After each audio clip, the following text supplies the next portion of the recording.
Какво да правим, когато единият родител е строг, а другият твърде мек? Замислял ли си се някога? Ти да поставиш граница, а партньорът ти да я отмени, ти да кажеш не, а другият родител да каже добре, хайде. И накрая детето да се настрои срещу теб, да изглежда, че ти си лошият родител, а другият добрият.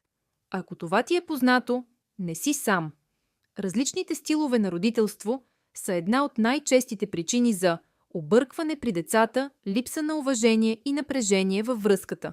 В това видео ще ти покажа защо се случва това, как влияе на детето и как да намерите баланс като родители. Защо родителите са различни? Първо е важно да разберем нещо.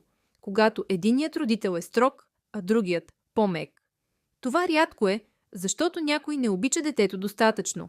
Всъщност е точно обратното. И двамата действат от любов, но по различен начин. Строгият родител мисли: трябва да го възпитам. Животът няма да е мек. Мекият родител мисли: искам да е щастливо, искам да е спокойно. Различно възпитание, различни страхове, различни роли. Но когато няма синхрон, започват проблемите. Как това влияе на детето? Когато правилата се сменят според родителя, детето се обърква. А когато няма яснота, няма и сигурност. То започва да тества. Ако мама каже не, дали тате ще каже да?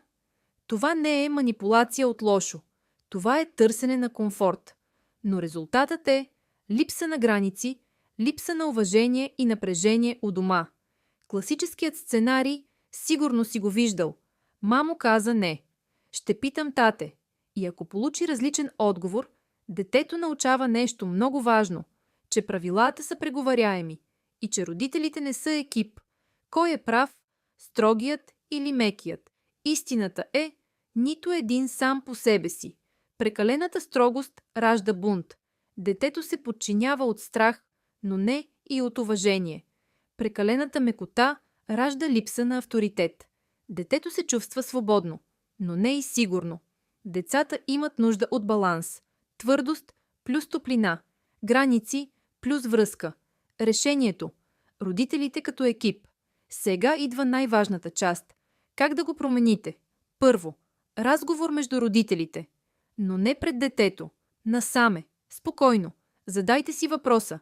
Какви са нашите общи правила? Не идеални, просто ясни. Второ, минимален набор от правила. Не ви трябват 20 правила. Достатъчни са от 3 до 5. Например, говорим уважително, не удряме, прибираме играчките, имаме час за сън. Когато правилата са малко, се спазват повече. Трето, единна позиция пред детето. Това е ключово. Ако партньорът ти е поставил граница, не я отменяй пред детето. Дори да не си съгласен, обсъдете го по-късно, насаме, но пред детето сте екип. Четвърто, разпределение на роли. Единият може да е по-структурен, другият по-емоционален. Това е сила, не слабост, но само ако не се подкопавате взаимно. Пето, ресет разговор с детето. Седнете заедно, кажете нещо просто като: мама и тате понякога мислим различно, но имаме общи правила, защото те обичаме. Това създава сигурност. Важно послание. Детето няма нужда от перфектни родители, а от родители, които са екип, които може да са различни, но стоят заедно. Заключение: запомни това. Различията между родителите не са проблем. Проблем е, когато детето остава без яснота. Уважението се изгражда, когато има ясни граници, последователност, връзка и единство.